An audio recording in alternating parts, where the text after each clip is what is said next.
Muy bien. Bueno, como les decía, cuando empezamos el módulo, les hacía el comentario de que este módulo ya tiene varios años, ¿no? Unos 10, 15 años, bueno, 12 años en realidad. Y la evolución de los colegas nacionales respecto de Solid es bien interesante, ¿no? Los primeros años que me tocó dar esto era algo como que novedoso, algo nuevo, algo que es sumamente importante, que ni por si acaso lo habían revisado, ni los términos, ni nada. Pero esto ha ido cambiando, ¿no? Porque se hacían preguntas durante el módulo, se hacían consultas sobre la codificación que se estaba haciendo y realmente era algo que no se tomó en cuenta por ninguno de los desarrolladores. Esto ha ido cambiando bastante. Los últimos años, por supuesto, Solid es parte fundamental del qué hacer en programación. De hecho, muchos que trabajan en el área de programación seguramente saben que se habla de esto, que hay cursos, que hay capacitaciones. Y no solamente eso, esto es parte fundamental para la contratación de personal en el cargo de desarrollador, ¿no? Preguntas de Solid, de patrones de diseño, probablemente algo más de programación orientada a objetos, etcétera, o las tecnologías específicas, pero Solid ya es parte del qué hacer, ¿de acuerdo? Entonces, hoy tú hablas con algún colega en un café y le dices que es el principio del scope, probablemente te va a explicar en sus términos lo que es, versus antes realmente no sabía lo que es, ¿ok? Entonces, en este contexto, el curso de Solid ya va orientado a que tomes conciencia de lo que estabas haciendo bien, porque es muy probable que la mayor parte de los programadores aquí en el aula ya hayan estado trabajando con esto, pero de manera no consciente, es decir, aplicas Solid, aplicas todo el tiempo, pero no le dabas el nombre. Entonces, con esto deberías identificar en qué momentos has aplicado, cómo te ha ayudado y cómo esto puede seguir ayudando a la calidad de tu código. Por el otro lado, si tenemos a alguien que nunca ha programado o que no tiene experiencia, igual se va a dar cuenta que estos principios son justamente los primeros pasos, por así decir, para la profesionalización del programador. ¿De acuerdo? Entonces, es fundamental entender que, bueno, la anterior semana lo dijimos, el programador profesional, su mayor diferencia con el resto es la calidad de código que produce porque escribe código para los demás colegas, para sus pares, ¿no? Y lo que a la larga mantiene la mantenibilidad del proyecto y por tanto la productividad. Ok, entonces, ¿qué es Solid y para qué realmente nos sirve, no? Lo que tenemos que entender es que cada cambio en el código tiene consecuencias, ¿de acuerdo? Todo lo que escribimos en cuanto a código, por más pequeño o más grande, sí va a tener una consecuencia positiva, negativa, etcétera. Puede ser caótico o no, no importa, ¿ok? Pero cuando sabemos, o bueno, nosotros estamos conscientes de que el código tiene siempre consecuencias, entonces nos encontramos más o menos con este estilo de fenómeno físico, el fenómeno de las ondas, ¿no? Imaginen que ustedes tienen no sé, puede ser una bañera o un espacio de agua, un cuerpo de agua básicamente que está en reposo absoluto, ¿de acuerdo? Imaginen por un instante eso. Y eso representa el estado de su código en producción. No sabemos si es bueno o malo, cuáles son las bases, realmente no es tan importante. Lo que sí es importante en este momento es imaginar que ese cuerpo de agua está en completo reposo. ¿De acuerdo? Entonces ahí llega el primer cambio, el primer código, el primer commit en realidad. Y como pueden ver, esta es la reacción de ese cuerpo de agua en reposo. Es lo mismo la naturaleza del código. Cuando nosotros metemos código, siempre va a haber una reacción. Es inevitable. Positiva, negativa, error, no error, siempre va a haber una reacción de todo el código en total, en general. ¿De acuerdo?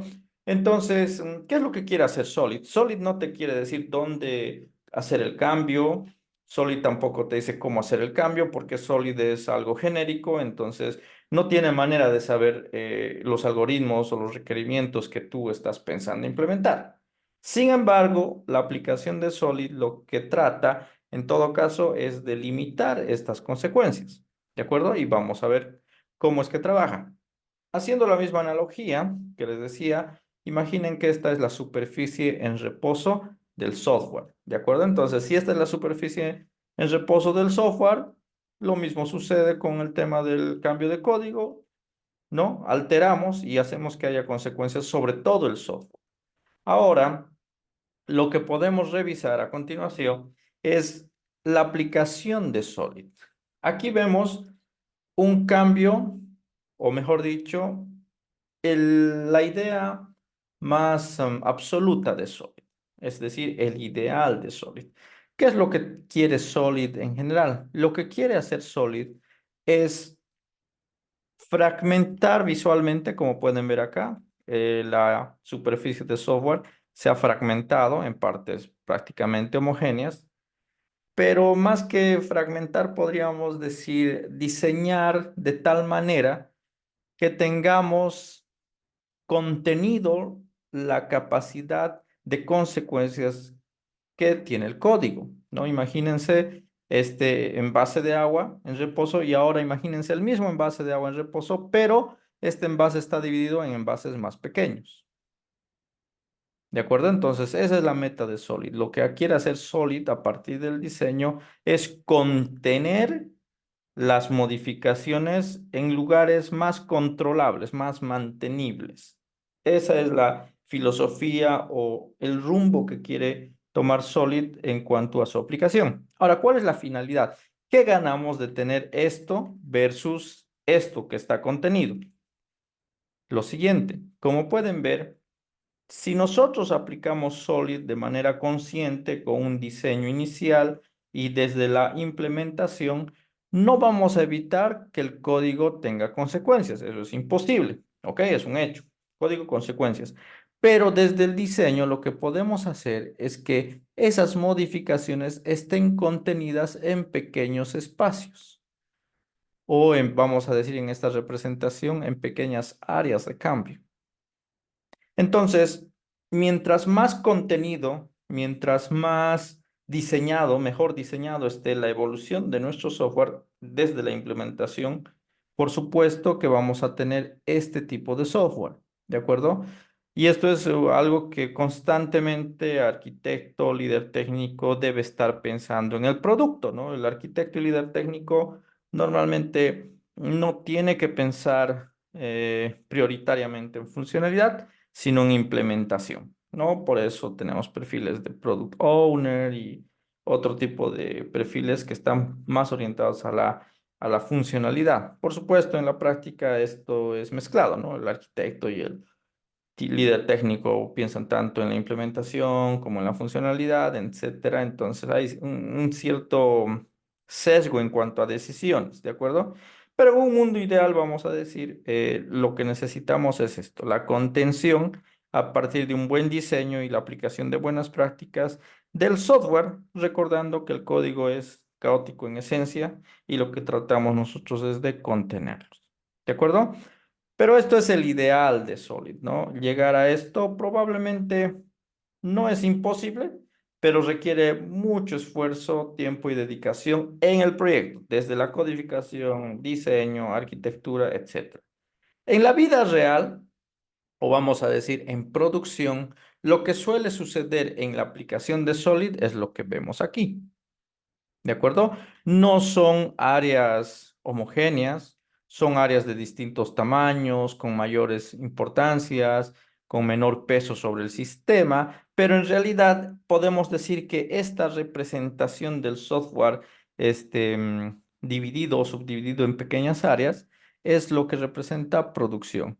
Entonces, a pesar de que no son áreas homogéneas, son áreas contenidas. Entonces, cuando va a haber un cambio aquí, ese cambio va a estar contenido a este nivel y a este y a este. Entonces, seguimos logrando el objetivo y principal de contener las consecuencias lo más posible del código. ¿Ok? Entonces, básicamente, Solid, y no solamente Solid, los patrones de diseño, las buenas prácticas de diseño y un conjunto de buenas prácticas, valga la redundancia, que tenemos en la industria del software, nos permiten comprender y entender desde un diseño de alto nivel cómo queremos que nuestro software vaya evolucionando. Además, nos permite incluso imaginar visualmente, no sé si está bien dicho, imaginar visualmente, porque al final no es tangible, pero como arquitectos o como técnicos nos permite tener una visualización general de lo que está pasando en el código, entonces eres capaz de reaccionar ante esos cambios, ¿no? Entonces, es más contenible, es más mantenible, por tanto, el software puede evolucionar de manera menos caótica. Muy bien, hasta este punto, ¿alguien tiene alguna duda, pregunta? ¿Qué es lo que intenta hacer Solid?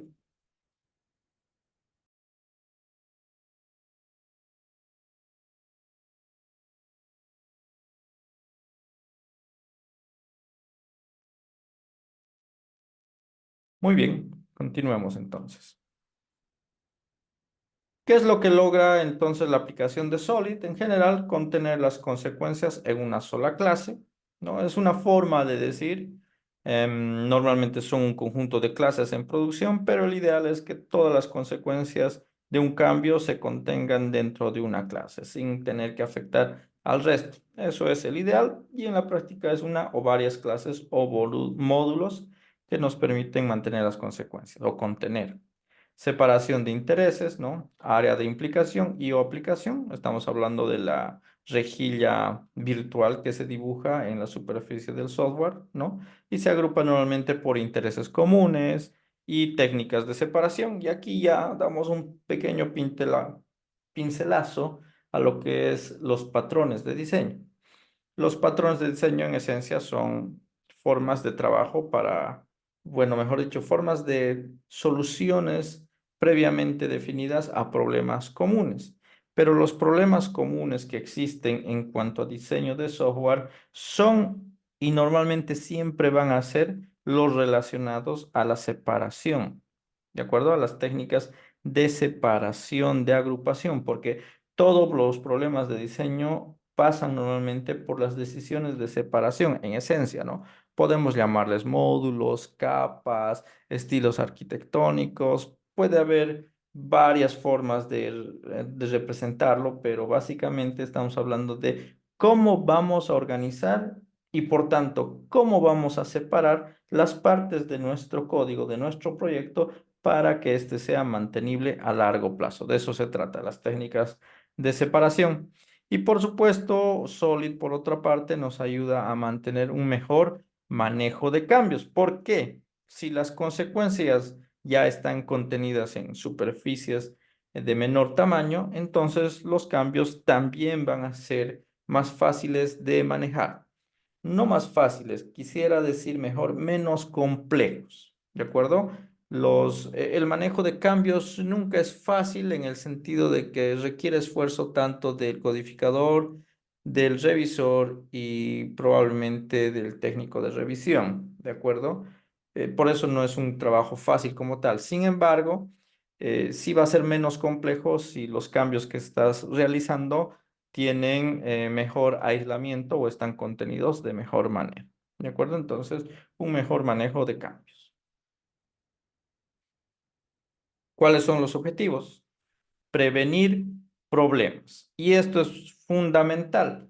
No es una receta mágica, Solid, por supuesto, no es el hecho de que tú apliques Solid y ya por defecto todo está bien en tu software. Por supuesto, no. Para eso tenemos una ley que dice que lo que puede estar mal va a estar mal. Entonces, tu software desde el diseño, desde la concepción, desde la misma solicitud de requerimientos, va a tener problemas, ¿ya?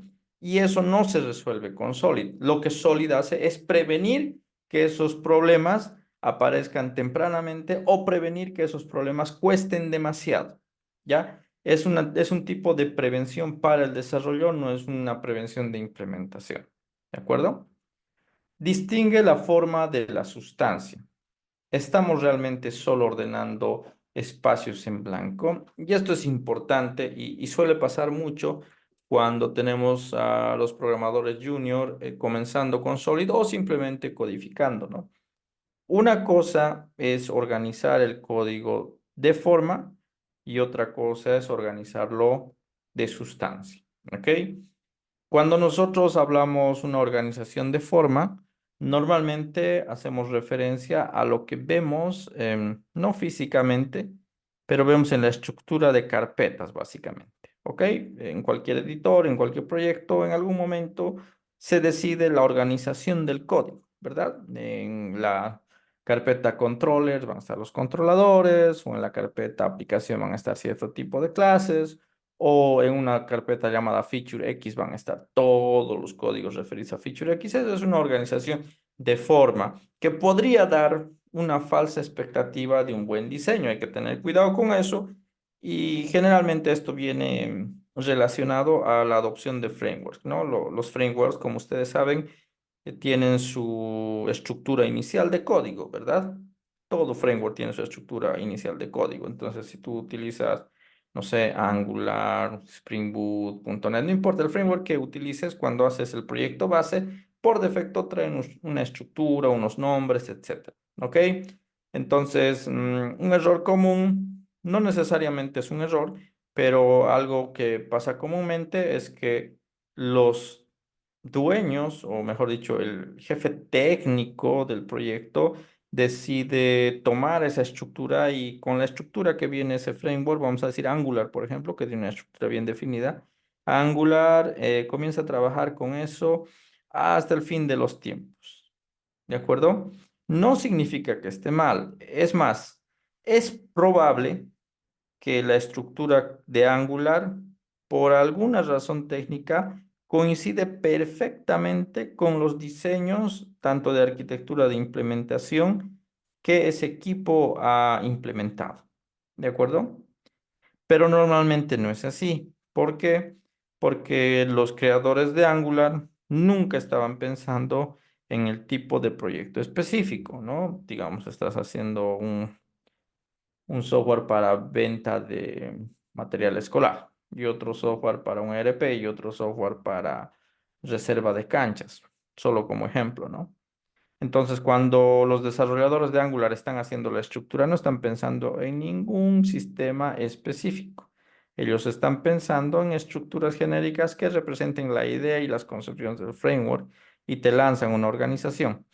A esta organización que viene por defecto no se le puede considerar diseño. ¿De acuerdo? Ese es el punto del ejemplo que utilizo con Angular. El diseño no es organización. La organización es una consecuencia del diseño, por supuesto, pero no podemos asumir que ese es el diseño. Entonces, ahí está principalmente la gran distinción entre forma y sustancia. La forma es básicamente la organización, ¿ya? Y por eso se hace aquí la pregunta, estamos ordenando espacios en blanco, que se refiere a las tabulaciones tanto internamente del código como la estructura de carpetas. La otra cosa es la sustancia. La sustancia ya tiene que ver con las relaciones propias que tiene una clase con sus propiedades, los métodos con sus propiedades. ¿Está de forma adecuada definido las propiedades? ¿Los métodos están bien nombrados y pertenecen a esta clase? ¿Las clases que utilizan esta clase están relacionadas? ¿En qué contexto se utiliza? Entonces, cuando hablamos de sustancia, hablamos del sentido lógico que existe en la creación de la representación de soluciones en código. En cambio, la forma, como les decía, organización de archivos básicamente. ¿De acuerdo? Entonces, quizás Solid es mucho más expresivo en esta segunda parte porque declara claramente que no se va a la forma, sino a la sustancia. ¿Ok? Podrías tener un proyecto que aplica al pie de la letra Solid y solo una carpeta con todos los archivos. Es discutible, por supuesto, sí, pero por lo menos la sustancia, que es lo que importa en el software, estaría organizada. Lo demás es organización de archivos y carpetas y es realmente sencillo. ¿De acuerdo? De hecho, los primeros grandes softwares, podemos decir, hechos en C o en C++, probablemente, COBOL incluso entra ahí, no tenían la noción de carpeta, ¿verdad? Los que hayan trabajado en los primeros proyectos, básicamente tenías un folder y en ese folder entraba todo, ¿de acuerdo? Pero eso no significaba que eran malos. Tú podrías encontrar hasta el día de hoy muchos proyectos en C que tienen una sola carpeta con 1 millón de archivos, pero la sustancia es realmente un arte, ¿no? Está muy bien definido. ¿Cómo podrías encontrarte un proyecto, no sé, React, Angular, cualquiera que quieran de su preferencia, que tiene una organización visualmente muy bonita, de la forma, pero al momento de ingresar al código te das cuenta que no han pensado en la sustancia, han forzado cosas y no está bien ese código. ¿De acuerdo? Entonces hay esa distinción. ¿Cuáles son los aliados de Solid? Por supuesto, los fundamentos de programación orientada a objetos. Esto principalmente porque es cuando Solid ha sido no diseñado, sino cuando se ha conjugado estas buenas prácticas de Solid, se ha trabajado principalmente sobre la programación orientada a objetos. Pero no significa que Solid no existe en otros paradigmas. De hecho, está presente es la automatización en todo caso, ¿de acuerdo? Imaginen que ustedes siempre, como buena práctica, a todos sus métodos le declaran el tipo de salida y el tipo de entrada, pero por obligación siempre devuelves un dato, ¿de acuerdo? Siempre es atómico, siempre es inmutable y siempre va a tener bien definido lo que hace en un momento dado. ¿Ya? Eso básicamente es uno de los principios, que es el principio de responsabilidad simple, simple responsibility. Entonces, cuando tú aplicas eso, tú podrías decir, esto es orientado a objetos, necesito mi clase, mi método, etcétera. Ok, pero los lenguajes, por ejemplo, funcionales, Haskell y otros, sí, Haskell puede ser un buen ejemplo, por defecto te obligan a escribir con single responsibility. Esto puede dar la ilusión de que alguien te diga, yo soy programador funcional y tu principio ese no me aplica a mí porque yo no tengo ese problema. Sí, por supuesto que no tienes el problema porque este lenguaje ya ha evolucionado para forzarte a que uses el problema, no perdón, que uses el principio. No estás consciente de que lo estás utilizando, pero lo utilizas, ¿de acuerdo? Entonces, la mayor parte de lenguajes que evolucionan de orientación a objetos suelen contener características que forzan a los implementadores a aplicar las buenas prácticas, lo cual hace sentido, ¿no? Si yo voy a inventar un lenguaje mejor que el actual, debería enfocarme en hacer todo lo que hace el anterior, pero hacerlo bien y evitar que el programador cometa errores. Entonces, un mejor lenguaje de programación siempre es considerado aquel que automatiza o hace más productivo al desarrollador, como es el caso de los lenguajes funcionales, que tienen amplio espacio de discusión, por supuesto, como en su momento la programación orientada a objetos la tuvo, ¿no? Otro de los aliados es el código limpio. El código limpio que vimos la anterior semana, básicamente hay varios elementos para identificar un smell. Entonces, con Solid trabaja muy bien, pero si aplicas Solid, tienes malos nombramientos de variable y no tienes un código limpio, probablemente no vas a tener un carácter profesional en tu implementación. Vas a ser alguien en medio que no profesional, ¿no? O por no decir no profesional directamente, ¿no? Luego están los básicos, ¿no? Se llaman básicos porque es algo que comúnmente trabajamos y tal vez hasta es obvio para ustedes en este punto, ¿no? Al menos para los desarrolladores. Son dos cosas que son supremamente obvias, pero son importantes de mencionar porque cuando hay cosas que son demasiado obvias, a veces suelen omitirse. ¿De acuerdo? Entonces, una de esas es no te repitas a ti mismo y no solamente habla de la repetición del código, sino también habla acerca de los errores y las prácticas malas, ¿no? Entonces, no repitas tus malas prácticas. Si en un lado refactorizaste y en el otro no lo hiciste por cierto motivo, entonces estás repitiendo tu error. Y obviamente aplica el código repetido. No puedes tener 5 algoritmos similares en un mismo paquete o en un mismo proyecto. Es válido que ese algoritmo se repite en distintos servicios o en distintos lugares o incluso por ciertas variaciones mínimas, tener cierta customización, sí es válido, pero en esencia, mientras menos código tienes, menos errores vas a tener. Entonces, don't repeat yourself es algo sumamente importante y obvio a la vez. Por otro lado está Test Driven Development, que es una técnica en la cual nosotros hacemos el desarrollo, pero basado en pruebas, ¿no? Tratamos de escribir las pruebas necesarias para que el software funcione. Es todavía discutible a pesar de que tiene más ya de 20 años, si no estoy equivocado, en el sentido de que hay varios estilos, ¿no? El TDD puro es primero mis pruebas, luego la implementación y otra vez itero hasta que funcione y tengo un código más limpio. ¿De acuerdo? Pero en producción se ha demostrado que no necesariamente ese es el camino, porque depende de muchos factores, tiempo y otros elementos para que esto suceda. Entonces también está el estilo de escribir la prueba después.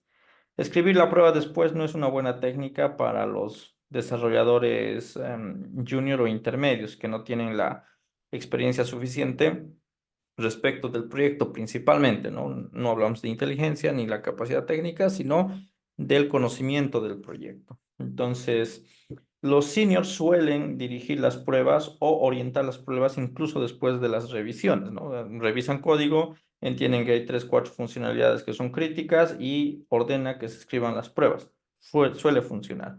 Pero también al senior cuando le toca hacer su implementación, también tiene de manera estricta la implementación de pruebas en paralelo o en ideal primero. Las pruebas en paralelo normalmente son útiles para ir escribiendo validaciones a pedazos pequeños de código y las pruebas iniciales son buenas para ir planteando el diseño de manera mental. ¿De acuerdo? Entonces, Test Driven Development en general es una buena práctica, no es bueno irse a ningún extremo, por supuesto, con ninguna técnica, pero TDD es realmente algo útil. En resumen, lo que puedo decir de TDD y si le quitamos Driven Development es que las pruebas. El programador profesional no escribe código que esté sin pruebas. Eso es de suma importancia entender. Las pruebas son aquellas que van a verificar que tu código haga lo que supuestamente tú consideras debe hacer y además el cómo lo hace. Las pruebas no solamente se hacen para validar la entrada y salida, las pruebas se hacen para verificar comportamiento, verificar llamadas, etcétera. ¿De acuerdo? Entonces, algo importante, si te consideras programador profesional, entonces sabes que estás acompañado de tus pruebas, que es como extender el certificado de garantía, básicamente, ¿no?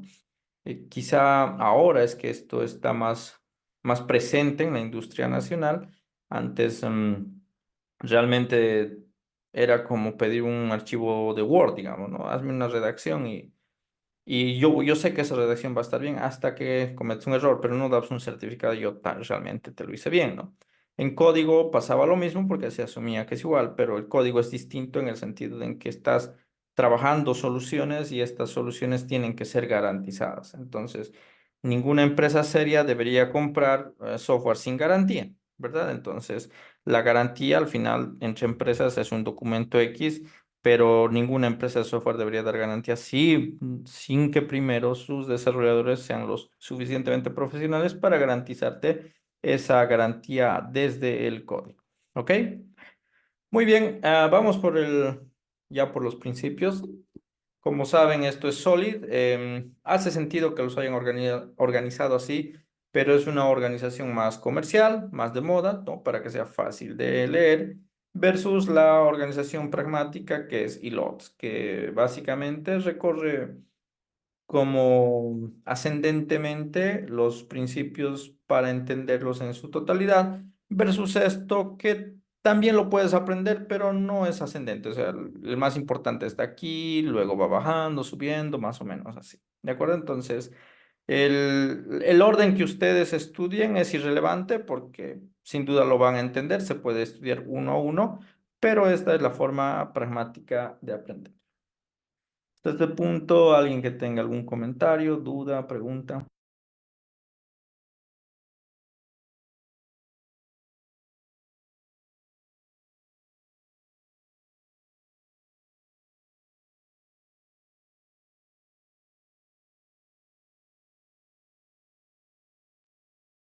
Muy bien, continuemos. El código que vamos a ir escribiendo en esta sesión o cuando haga falta va a estar en este repositorio. De todas maneras, está en la plataforma para que lo puedan tomar. Vamos a comenzar con el principio de segregación de interfaces. En la imagen de la derecha tenemos una especie de meme, podríamos decir, y hace una pregunta. Tú quieres, tú tienes este dispositivo X, ¿de acuerdo? Y quieres conectar esto en algún lugar, ¿de acuerdo? Parece bastante peligroso lo que vas a hacer, entonces no sabes dónde. conectar. No está claro, ¿no? ¿Qué va a hacer? De hecho, son solamente números en la parte de abajo, ¿no? Entonces, algo así pasa cuando estamos en el código. Cuando tenemos un código y queremos implementar algo, tenemos que unir en algún punto, ¿no? Tenemos que partir de la solución. Entonces, eso es como conectar nuestra implementación. Y si no está claro dónde vamos a conectar, entonces puede que tengamos varios problemas, ¿no? Uno de los problemas principales es que generalmente hacemos que algo que funcionaba deje de funcionar. Otro de los problemas es que a veces conectamos nuestro código a código obsoleto o código que quedó ahí sin mantenimiento o el código que no está correctamente preparado para tu implementación o terminamos haciendo una implementación muy extraña para poder conectarnos a una entrada, vamos a decir, de código que no estaba muy clara. Entonces terminamos con muchas suposiciones. ¿De acuerdo? Entonces vamos a ver cómo podemos representar esto. Una manera fácil de representar esto es de la siguiente manera y lo vamos a ver desde el punto de vista del consumidor. ¿De acuerdo? Recuerden que los consumidores de código somos nosotros y al mismo tiempo somos los productores de código. Por eso este ejemplo con el consumo. Tenemos aquí una promoción, ¿de acuerdo? Vamos a ver que alguien, ¿no? Algún negocio en la ciudad decidió hacer un producto y este producto son las pipocas de pollo que tienen pollo y tienen, no sé, una gaseosa normalmente en la parte de abajo, ¿ok? Este es su combo. Por supuesto, todos aquellos que deseen pollo y una gaseosa van a estar contentos con esta solución, ¿verdad? Lo van a utilizar. Pero va a pasar de que en algún momento hay alguien que quiera solamente comer porque ya tiene jugo o no toma gaseosa, por ejemplo, ¿no? Entonces, ¿qué es lo que sucede en ese caso? Vas, tú te acercas como consumidor y le dices, por favor, quiero que me dé solo pollo. Y la respuesta va a ser, no podemos, esto viene así. Sí, pero yo solo quiero el pollo. No, no se puede, viene así. Entonces, ¿qué haces tú como consumidor? Bueno, si no hay ningún otro lugar, tomas este combo, tomas esta implementación y seguramente la vas a destruir de alguna manera porque vas a consumir lo que necesitas y lo otro va a quedar, no sabemos en qué, en la nada, regalado, en consumo, en la basura, etcétera. Es decir, la finalidad que tenía esta gaseosa no va a ser utilizada.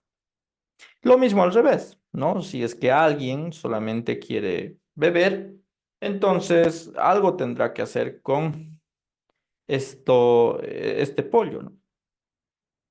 Entonces, si se dan cuenta, quien diseñó esto ha pensado en una persona que quiere alimentarse y que quiere beber. Es perfecto. Pero existen distintos y diversas posibilidades de uso, ¿no? En este caso, dos. ¿Qué pasa para los que solamente quieren comer? ¿Qué hacemos con la soda? N opciones, pero esas N opciones no contemplan la opción para la cual ha sido diseñada. Y al revés, lo mismo. ¿De acuerdo? Entonces, normalmente la solución a esto, es decir, para este negocio, sería decirle, ok, mira, tienes dos cosas en un mismo producto, lo cual es genial. Sin embargo, los consumidores podrían tener variaciones respecto a de lo que haces, ¿no? Entonces, se les sugiere, se les recomienda hacer una segregación. La segregación no es dividir. La segregación siempre tiene un elemento clave para agrupar, ¿de acuerdo? Segregar es básicamente agrupar bajo un criterio. Por ejemplo, en el aula, en este momento yo les puedo decir, vamos a agruparnos varones y mujeres, por ejemplo, ¿de acuerdo? En el momento que yo doy un criterio, ya es una segregación, que no es lo mismo, vamos a dividir el grupo en dos, sin ningún criterio. Eso sí se puede decir en una agrupación o una división, claramente, ¿no? Pero cuando agrupas con un criterio, estás segregando. Entonces, aquí esta persona podría haber agrupado por calorías, por envase, etcétera, pero esta persona o este negocio decidió segregar o agrupar por acción. Entonces voy a agrupar lo que se come y voy a agrupar lo que se bebe. Y las segregaciones normalmente, desde el punto de vista de codificación, son similares. Las segregaciones normalmente se hacen orientadas por comportamiento. Voy a segregar el comportamiento de comer del comportamiento de beber. Entonces, vamos a segregar. Entonces, todo lo bebible va a entrar en esa segregación y todo lo comible en la otra segregación. ¿De acuerdo? Entonces, en resumen, segregar es agrupar bajo un criterio, ¿no? De filtro, podríamos decir, o bajo un criterio de agrupación.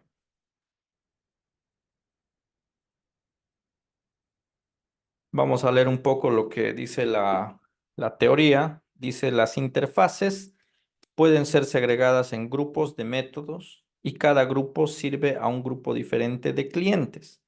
Entonces, algunos clientes usarán un grupo de métodos y otros usarán diferentes grupos. Cuando hablamos de interfaces, normalmente estamos hablando de superclases, clases padre, clase abstracta o interfaces tal y cual lo conocemos en lenguajes de programación, ¿no? Entonces dice, se pueden segregar en grupos de métodos, ¿ok? Interfaz X va a tener un grupo de métodos, pero esos métodos están orientados a un grupo diferente de clientes. Entonces vas a tener un grupo de métodos para un grupo diferente de clientes. Ese cliente podría ser la conexión a base de datos, otro grupo va a ser para el mapeo de resultados a la web o el mapeo de resultados a la API, etcétera. ¿De acuerdo? Entonces, ahí vemos los criterios de separación, que es el comportamiento. Es decir, si yo soy un futbolista, entonces, los métodos segregados para mí probablemente van a ser correr, cabecear, patear, ¿no? Y si yo soy un nadador, por ejemplo, quizá correr no va a estar en mi familia de métodos, ¿verdad? Entonces, voy a tener nadar, saltar y podríamos tener cosas comunes con otros grupos, pero en general es el criterio de segregación que responde necesariamente al proyecto, que responde al diseño del proyecto. Y aquí es algo muy importante de entender. Si nosotros hacemos segregación de interfaces desde lo teórico, desde lo técnico, podríamos llegar a tener la segregación purista. Y la segregación purista es un método por clase.